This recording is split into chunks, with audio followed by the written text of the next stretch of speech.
Good morning, everybody. My name is Danica TJ, and I'm an eye care specialist with the East Baton Rouge Parish School System. And it is my pleasure to introduce to you our speaker this morning, Ms. Tamika Sensley, a mental health professional who believes in helping the community recover from mental adversities such as trauma, grief, illness, addiction, and other related illnesses. Tamika Sensley is a graduate from Southern University A&M College, where she focused her studies in psychology.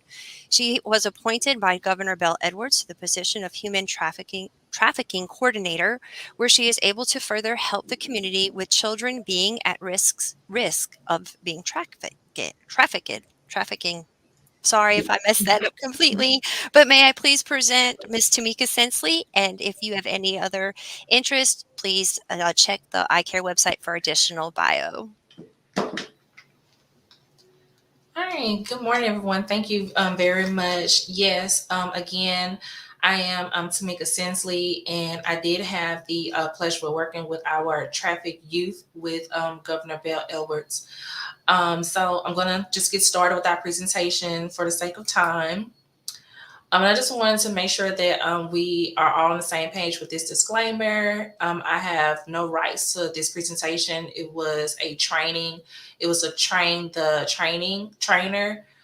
event that all the coordinators in Louisiana had to attend. These are the editors for our presentation this evening, beginning with Dr. Dana Hunter. She is the Louisiana Governor Office of the Children's Cabinet. This is her whole project as well. The governor and his wife, they decided they wanted to do something within our community when it comes to trafficking because it was in their hometown. And Dr. Dana Hunter, she put a team together from all across Louisiana to get this project going. I just want to just put out there as well the Louisiana Child and Youth Trafficking Collaboration. It also houses our advocacy centers. We do have that all across the state of Louisiana as well, with different parishes when it comes to giving services to our youth who are victims of trafficking and our survivors. So this is all of the parishes. These are all the parishes that we have coordinators, and we collaborate with different resources, with different other coordinators too, besides the one in Baton Rouge. You have a coordinator that's in New Orleans, Hammond, Covington, Thibodaux, Lafayette, Shreveport, Alexandria, and Lake Charles, and Monroe as well. So our presentation is going to cover the topics of what is human trafficking? What are some misconceptions of trafficking? What are some misconceptions of labor trafficking? What are the definitions? The recruitment and grooming process, we're going to go over what is the psychological coercion, what are red flags, interacting with victims, reporting, and just local resources that you all can look into after this presentation. So the big question is, what is human trafficking? And I just have just multiple choice to see where your mindset is before we just really get deep into our presentation. And is A, recruitment, is human trafficking recruitment of a person for the purposes of a commercial sex act? Is it B, harboring of a person for the purposes of a commercial sex act? Is it C, transportation of a person for the purposes of a commercial sex act? Or is it the soliciting of a person for the purposes of a commercial sex act? So I'm just going to look at the private chat box. If someone can help me, I'm not really able to see who is all in the chat box right now. But just put your answers out there. I just want to see, what do you know? What's your general knowledge when it comes to just human trafficking?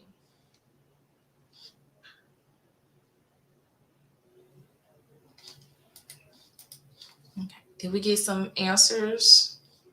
Any answers? Okay. All right. Thank you. Someone says all of the above, and you're right. It's all of those factors when it comes to just human trafficking. So we're going to talk. We're going to break human trafficking down into sex trafficking and labor trafficking.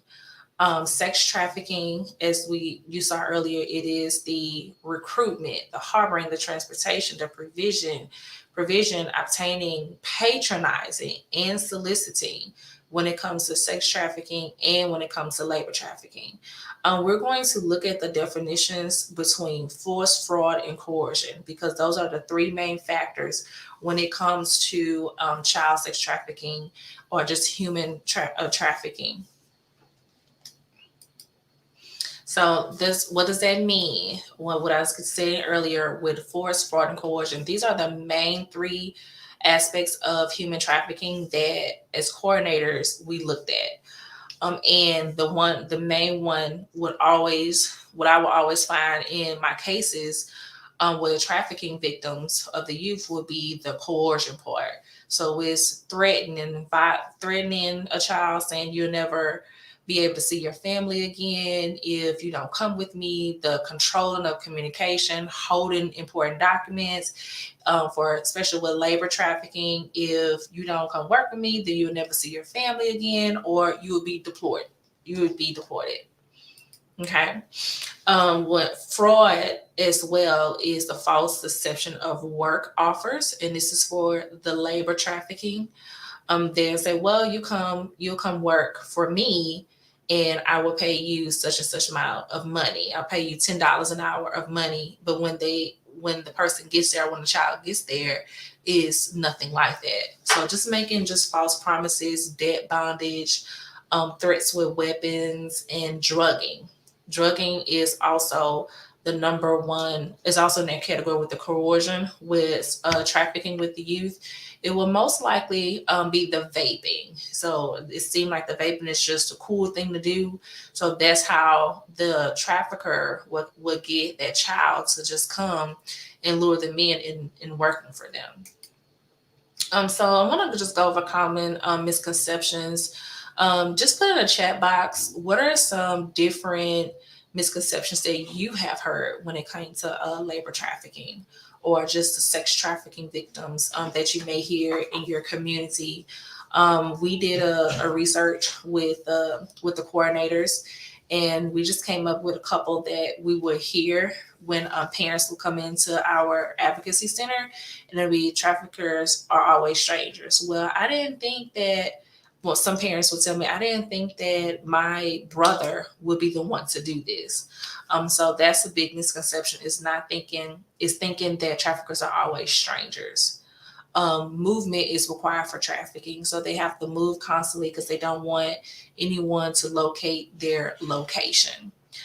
Happens only to women or girls. That is a big misconception within the culture community as well. Just thinking that girls are only victims, because there are a lot of young males. And just thinking outside of the box when it comes to trafficking, thinking of gangs, being involved in gangs as well. So just put in the chat box as well. What are some misconceptions that you feel like you heard? It looks like, okay, yeah, only women from other countries. You're right. You're right. Everybody, a lot of people, excuse me, not everybody, a lot of people, when we were doing our training with human traffickers, we looked at the movie Taken. And we looked at all the different statistics where a person identified trafficking with the movie Taken, and that's not always the case. It could be in your own backyard, in your community, where young girls are being trafficked. Many people do believe that this is, I'm sorry, not able to see everything, many that this is happening in their city, so close to their homes. Yes, a lot of people even in my community, in my neighborhood, they're thinking, "Oh, this is a quiet neighborhood. Nothing like that happens in here, over here." But that could be the main target of a trafficker as well. So, what is labor trafficking? Just another quiz for my audience today. What is labor trafficking? A person is working illegally, but it's denying basic legal rights such as fair compensation. A person is working legally, but is denied basic legal rights such as fair compensation. A person is working in a good environment, but is denied basic legal rights such as fair compensations. So, what do you all think is the correct answer when it comes to the definition of labor trafficking?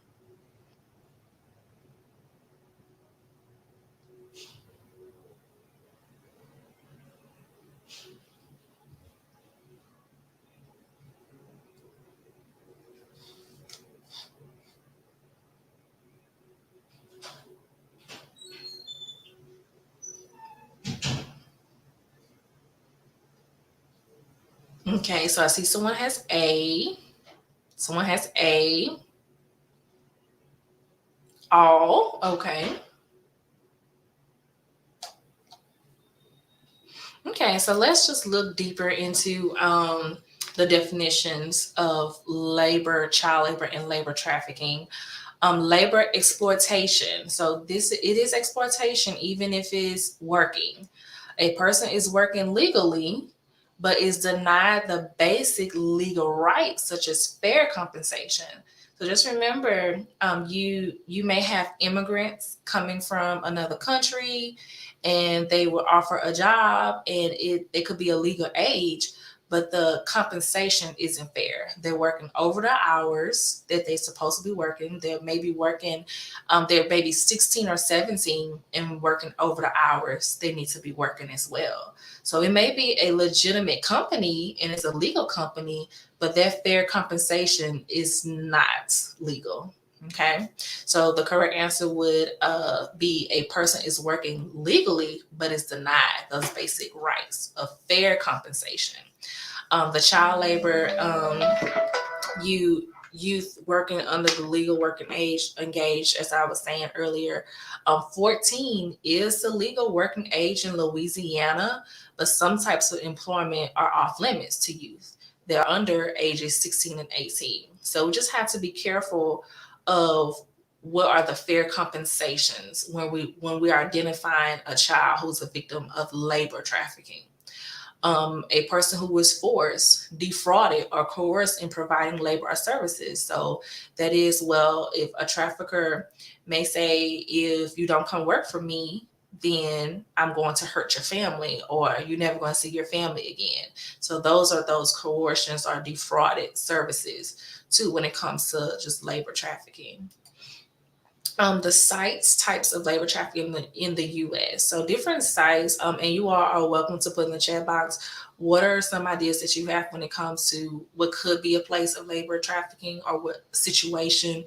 We have restaurants, a lot of seafood restaurants. Louisiana is known for seafood. We're known for our crawfish industry, shrimp industry, crabs, and you have a lot of youth are working under their age and being worked over the hours when they're working in these restaurants or on the in the boats to get the seafood and everything.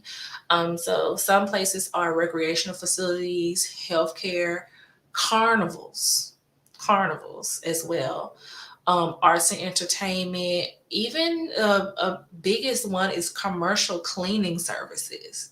The commercial cleaning services have a high rate of youth working under their age with over the hours as well.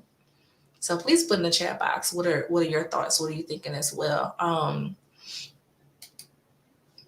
In Louisiana, like I said earlier, the restaurants, construction, drug trade are our highest labor trafficking victim locations as well. Even working in the salon, working in that, and when even now that I'm more knowledgeable in traffic awareness, I think I look at when I'm going to the nail salon, how young a child is working at the nail salon, working over the hours, because that as well could be labor trafficking. That is called, we call it familiar trafficking, family trafficking. You forced into criminal activity requires that there be an element of force, fraud, or coercion as well. So when we're talking about criminal activity, gangs, we think a child is just being defiant or just has some conduct, behavior issues when they're in the gang, but it doesn't necessarily mean that that child could also be trafficked. If a child works in a family-owned business, sorry, I'm trying to read the slide. I'm trying to read the comment. Is this a question? If a child works in a family owned business, do the rules still apply? The rules do not apply. If your child is working over the hours and they're being compensated, that's the thing. If they're just volunteering and helping out, then that's something different. But if you are saying, okay, well, I'm gonna pay you in your family business, but just if you are paying them, if they're working for you for 16 hours straight, then that is familiar trafficking. So it's still a balance with that. But good question, really good question. I'm sorry. Okay, yeah. The criminal activity usually involves threats, implied violence, or acts of violence as well. So the threatening, threatening our youth to either join a gang or to be part of a criminal activity or drug trade service. Okay, so now we're going to get into sex trafficking. So we identify human trafficking, we identify labor trafficking, sex trafficking. So this is our law, Louisiana law for trafficking of children of sexual purposes.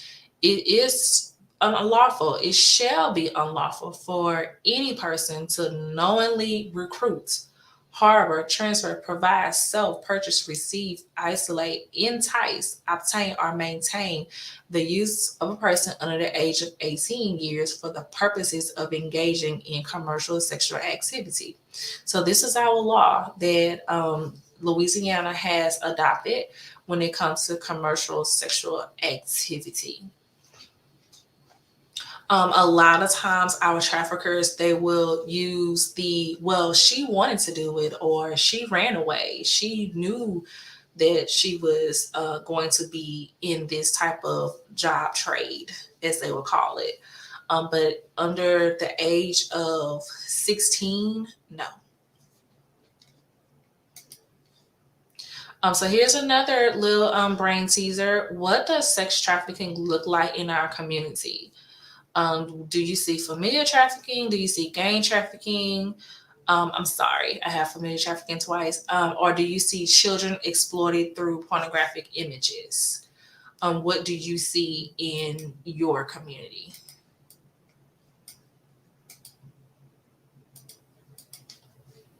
I'm sorry, the slide, sorry, going too fast. Okay, so just put in the chat box. The sake of time, I just want to continue. But just put in the chat box. And I asked that question because our times are just changing within our community with our youth. They're more entertained now. They're more in tune with social media, and it's very hard to get a grasp of everything on social media, especially when a case is going to a trial. Biggest thing of me being an advocate for human trafficking is a child case being actually convicted for sex trafficking. It would be convicted for just child pornography or exploitation of a child, but not just this is sex human trafficking. So that's why I just asked this question as well. Okay, we have A. Individuals selling a child in their home, their neighborhood, or hotel is it goes on in our community. In Baton Rouge, there's a hotel off of Airline where Celebration Station used to be. It's a lot of trafficking that goes on in that hotel. If anyone is from Baton Rouge and you know what I'm talking about, off of Airline Highway.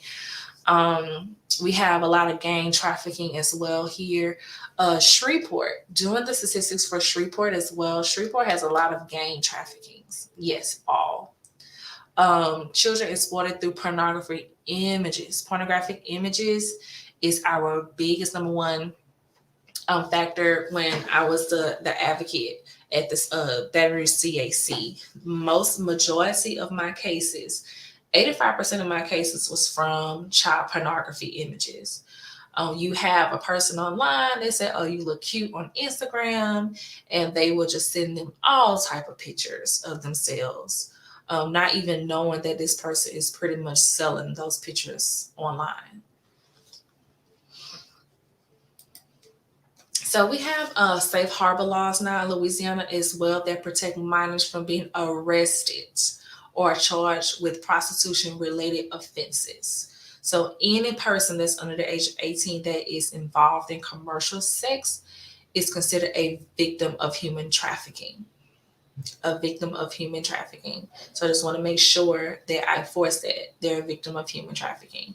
Now, we may see them as advocates. We know that they're victims of human trafficking. However, a lot of times by law, it's very hard to file a charge for a 17 or 18-year-old who says that they have been raped, and that sounds off, but it has happened. It's been plenty of times when I have gone back and forth with an investigator and say, well, she is a victim. She is, no matter if she ran away from home or not, she's still a victim. No matter if she's not getting along with her siblings or getting along with her foster parents, she still is a victim. And the saber harbor laws protect them that. And I'm not going to go through everything the sake of time with the grooming process, but I do want you to see the masculine hierarchy of needs. This is the platform for a lot of pimps. This is a platform that they use. There's a book that pretty much says how to pimp a hoe, and he pretty much said like he's not using force. Some use force. He's using coercion. He uses the Maslow hierarchy needs to be able to get his victims, and he provides them their basic needs. That he provides them with their shelter, he provides them with food, he provides them with water, he gives them a home, he gives them security, he makes them feel like they are a part of his family, pretty much. And he just goes up, he uses this, he builds their self-esteem far as for him. That's how he builds their self-esteem in order for them to gain their trust. So this is just an example of how a lot of our traffickers are able to lure our victims and stand in trafficking. Because a lot of our trauma bonded victims, they're not going to just come out and say, hey, I want to be free of my pimp or my trafficker. They stay in a while because they feel like that's their home. So this is the grooming process, targeting the victim. The main area of source where I saw in advocacy is the internet, the Instagram, Snapchat, TikTok, when it comes to targeted victims, befriending them and gaining their trust. Not sometimes Facebook will have the messengers, but now Facebook has an alert now to where they'll alert the authorities. But places, other social media platforms like TikTok, you can't. Is very hard to do that. Instagram, Roblox. A lot of our kids are on Roblox, and you will have predators come in on Roblox and start talking to them, building their trust as well. Then we have filling needs. The basic need that all teenagers that we know like is a cell phone. Can I get you a cell phone? Do you want to get your nails done for girls, or even for my young males who were on my case? So the tennis shoes. It's like, oh, I'm a cash app you some money so you can get you some tennis shoes. So all those ways are just building that trust within our youth. Abuse while meeting needs. That is abuse. Well, if you don't do these things for me or for our household, as a trafficker would say, or a predator would say, then you're not going to eat tonight. So those are just examples of grooming process. So now we're going to talk about the psychological part of coercion of our trafficking victims. What does that look like? Making the victim feel dependent on the trafficker. Like, you need me. You have this. When I hear this, I automatically think of R. Kelly and those victims. They were not all ladies. Some were grown women. And you are actually right. A lot of them were. And think about it too. When it comes to the psychological part of trafficking, they empathy for the abuser, attachment. There was a lot of attachment going on, and the trauma bond relationship is really important when it comes to power and control, because that individual have already been hurt in the past. They may have already gone through some type of broken home, or even if a home may look like it's not broken, it's something that's built up with that autonomy factor and that trust factor as well to make me feel that I'm protected. That is how the psychological mind usually works with our victim is I'm feeling protected, so I don't want to go anywhere. Where would I go? Broken spirit, impaired judgment. We see that a lot. Most of the time, a lot of the predators they will use force so to break their spirit so they won't fight back. Okay, so recruiting can happen anywhere. We was talking about that earlier. It does not always have to be the runaway teen. It does not always have to be the person that is working in a strip club all the time, which those are commonplaces. But the biggest number one factor that we always just say is anywhere vulnerable people congregate.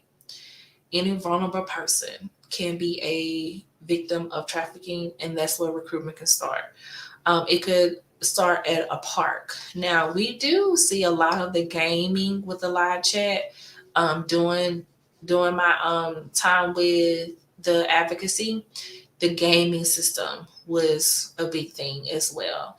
One parent, her and her daughter played the gaming system, and she just could not see how her daughter was lured in the gaming system when she played with her. So anywhere vulnerable people congregate, can recruitment can happen. Does anybody else have any thoughts about that in the chat box? My cousin noticed her child receiving predator message on yes Roblox. Roblox is a big one. She now strictly monitor her usage. Yes, please monitor all of your children's social media sites and gaming as well. If you have to block, put it on parental control. There are websites now where you can go on parental control sites, link sites, so you can be monitoring what your child is doing and who they're talking to. Because again, anywhere vulnerable people congregate, recruiting can happen. Identification. So we did a research in Louisiana, the scope of the problem for Louisiana. And these are only just the small percentages that we saw where child protective services where children were reported with child protective services. So, and as you can see, that's not a whole lot. If you think about all the kids that's in Louisiana and only this percentage is reported to DCFS, then it's a problem. It's a big problem. The regional area when it comes to sex trafficking victims as well. So during the time, we all reported our numbers of cases that were reported. And that's why we have these trainings because we want to get everyone involved in advocacy and helping people to report because you only have 759 reported trafficking victims in Louisiana total. That is not enough. In Louisiana total, that's not enough. So we want to make sure that we bring awareness when it comes to human trafficking and exploitations within our youth as well, because a lot of them are going under the radar, and we're going to talk about under the radar as well. Vulnerabilities. Anyone can experience human trafficking, but some people are at higher risk than others. We talked about a lot with childhood trauma, where they are at risk of trafficking, being in the system involvement. They go under the children go under the radar all the time with that. Substance use disorders or mental health disorders. Even though substance use and mental health are rising above the stigma, it still is something that's shut up on. So our kids go on the radar. They don't finish school because their score levels are very limited or low. So they end up dropping out of school, and also being in poverty as well.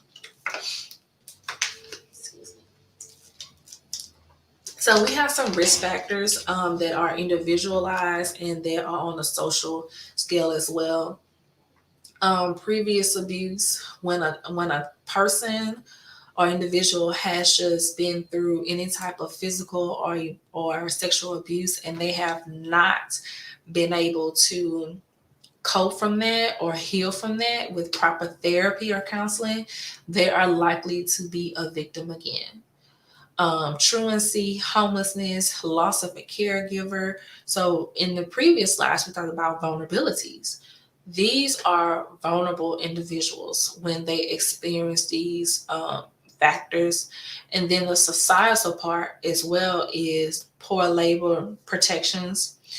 Some of our labor laws can or have a lot of gray areas.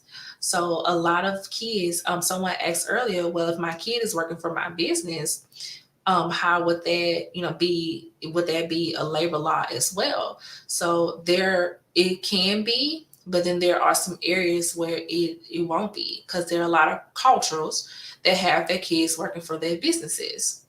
But that's also a risk factor as well.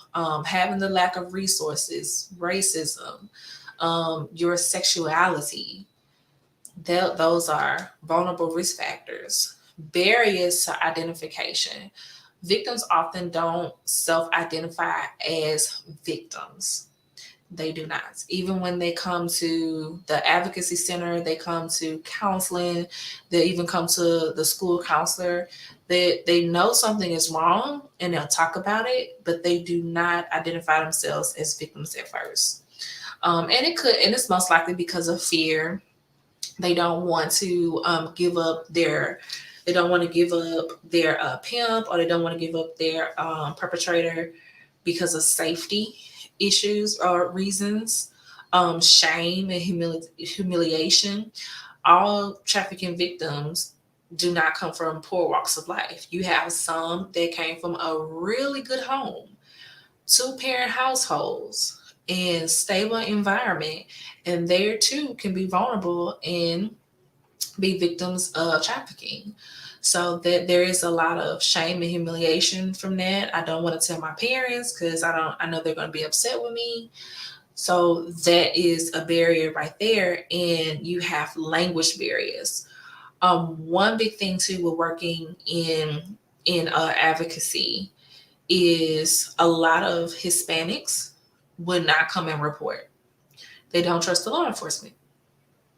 So a lot of them will go under the radar, and then there are not as many bilingual officers too in the police force as well. So that's something that I did see is starting to change, where they're getting more bilingual officers because a lot of them are afraid of being deported, so they don't report when they're being victims of trafficking.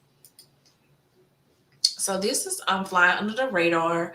Um, Tell me who else is missing? Who else are missing when it comes to flying under the radar? So these are just a couple that we saw in our area of gathering our data for this project, and it was males in the LGBTQIA individuals and people with substance use disorders. So who do you all think are missing and flying under the radar when it comes to being victims of trafficking?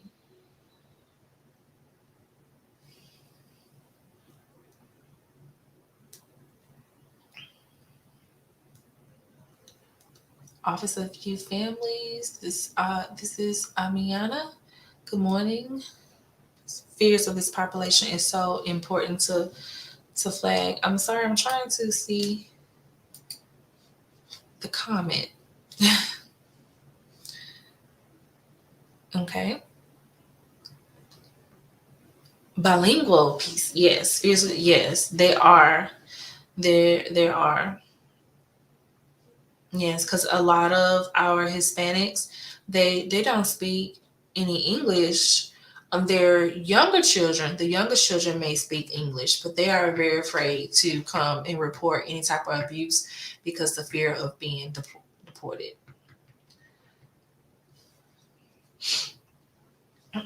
Okay. Um, Bias impacts identification. There are a lot of biases within the community. For example, is this could never happen to our home, or we're a person of high status, of high socioeconomic status, so this could never happen. Those are just those bias identification where people in our community, they think that trafficking could never happen in their home. But as we've been learning, trafficking recruiting can happen anywhere now.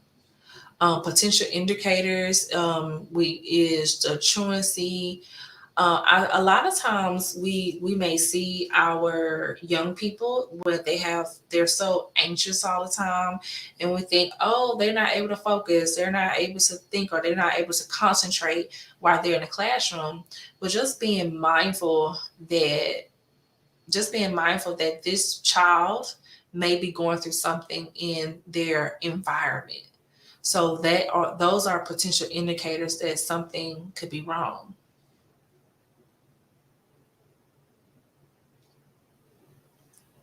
Okay.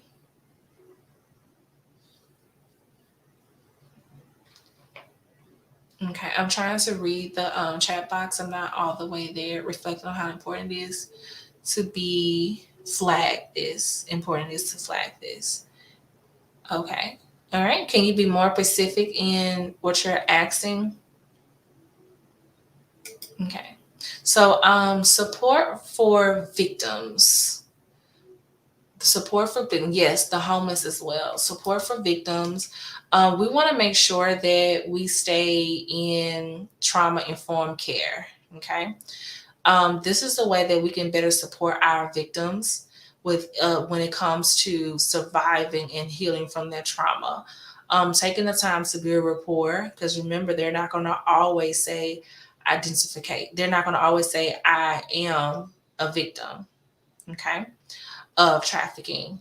Listen and wait.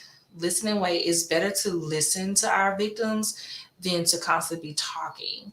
Also, be aware of power imbalance. So, we don't want to overpower them and say, well, these are things that you need to do to heal. We let them heal on their own because we want to minimize the risk of reach traumatizing them. Okay. Practices to avoid. Practices to avoid, and that is shaming or asking intimate or accuracy questions. So we don't want to keep having them repeat the same questions over and over. We don't want to keep repeating the same questions over and over when it comes to their experiences in traffic. We want to help them be able to reach a goal, to not feel like a victim anymore. So when possible, avoid touching the person without their permission, asking them where do they feel comfortable in a room sitting, because that's also important as well. Sometimes they may want to sit in a room where the exit is, so they can feel comfortable where they can get out to.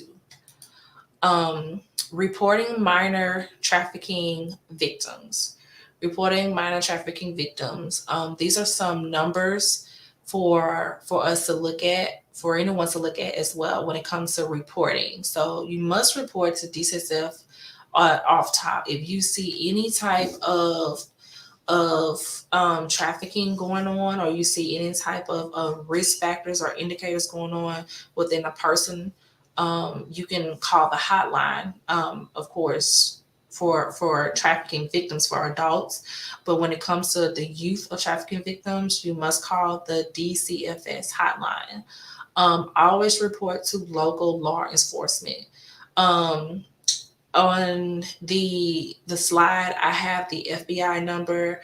I have the cattle, because they do a lot with human trafficking and resources for our victims as well.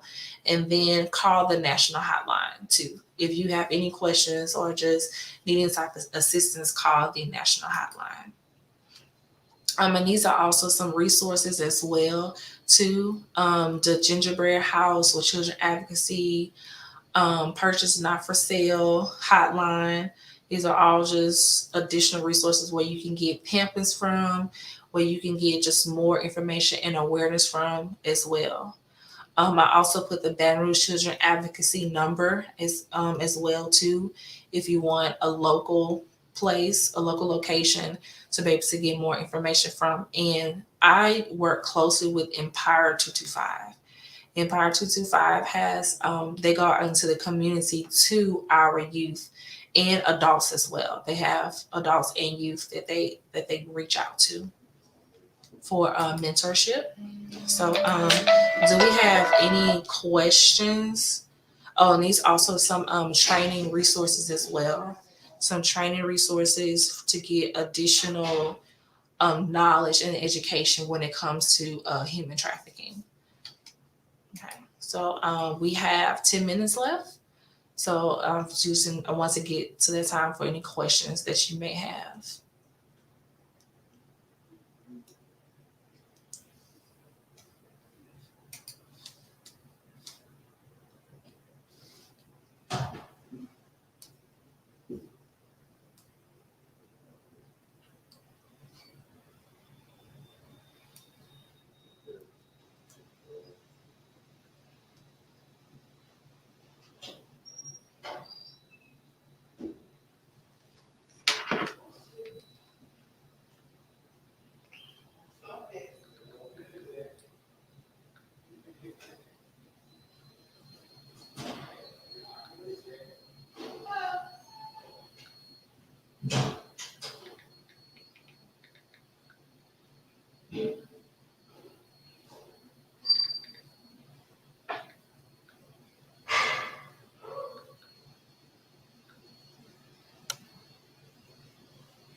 Um, I don't provide trainings in the high schools, but we can give trainings in the high school.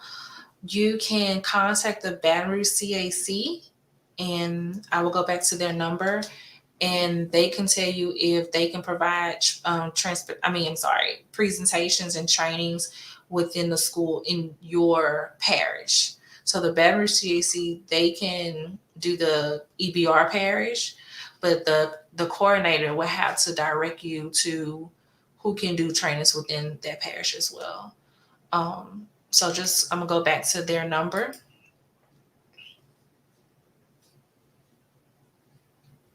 You're welcome. Is there any, and if there's anything that I need to just kind of clarify and clear up as well, um, just let me know in the chat box as well. This is the Baton Rouge CAC number, but you also can call the Gingerbread House too. They have a lot of resources too, because their trafficking numbers are very high in that area. So, Tamika, do you see this question from Ms. Chapman on how we can have these types of conversations without scaring students or parents? If you have any tips. Oh yes. Just we're not trying to say that, oh, these are things that you can't do, or these are the things that um or these are the things that just try to like scare tactics. We just want them to be aware. Central, I know in central schools they have the officer comes out, and she's able to kind of do more activities and do awarenesses. We have the FBI also comes out, and they do a school level education. They don't give them the full details of trafficking.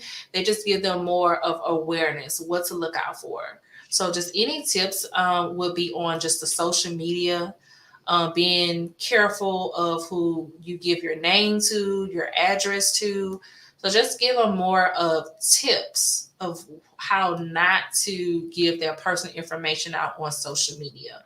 That's the road that we were going when it comes to schools. Now high schoolers, it's a little different story, but far as like even for middle school, because middle school is that 13 and 14-year-old age, they're getting to the point to where their trafficking age group is increasing. But not to scare any parents, just do mostly awareness tips, what to look for. And another question that came through is what happens once a report is made? And then somebody Mhm. had a comment that they noticed that the human trafficking is extremely high during times of natural disasters, and Mhm. specifically during Hurricane Katrina and the floods of 2016. But Mhm. the question was, what happens once a report is made? Once a report is made, if it's a child, you have to make a report to DCFS. And if it's an adult, you can file a police report in the local area, but I would suggest to call the hotline for human trafficking, and they would give them resources. Because it's still building, trafficking is still built within our community, and a lot of times their cases just sit there until the prosecutor or the DA's office get to it. And there was another, it's just a comment that this person finds most teenagers do not take the dangers of human trafficking seriously and do not think it can happen to them, Mhm. which is Yes. true of all things adolescents think about because they're Yes. immoral. Yes, that's true. And again, I suggest for school counselors or just teachers to get training in awareness when it comes to just social media, because they don't. They don't think that they can be victims until it actually happens. Mhm. So, okay. All right. All righty. Well, I also heard that it is high when festivals and large Festivals. events occur. Mm-hmm. Mhm. Mm-hmm. Yes, it is labor trafficking too. Labor trafficking, especially with carnivals and festivals. All right. Our time is almost there. If anybody Mhm. has any last minute questions, go ahead and put them in the chat box. But I would just want to give you a reminder that in order to receive your certificate, you do need to complete your evaluation by 4:30 p.m. this evening, and certificates will be emailed within the next 2 weeks. If you have any questions about receiving your certificate, you can reach Sandra Delone at the eye care office at 225-226-2273. And I would like to thank our presenter, Ms. Tamika, and all of Mhm. our participants today. Oh, here's a question that just popped up. Is there a way to collaborate to share this information on social media? We unfortunately I can't share the slides on social media, but you can do resources. So the resources that I put in the slides, these are training resources. You can always share those. Anyone can take these resources and get education from that. So I would just suggest to put that out there on social media to get more education and more awareness when it comes to human trafficking. All right. All right, everybody. I hope you have a great afternoon, and we'll look forward to seeing you in our sessions that continue after this. Miss Tamika, thank you Thank for you your all. wonderful presentation. It was very informative. And have a great day, everybody. You Thank too. you. Thank you very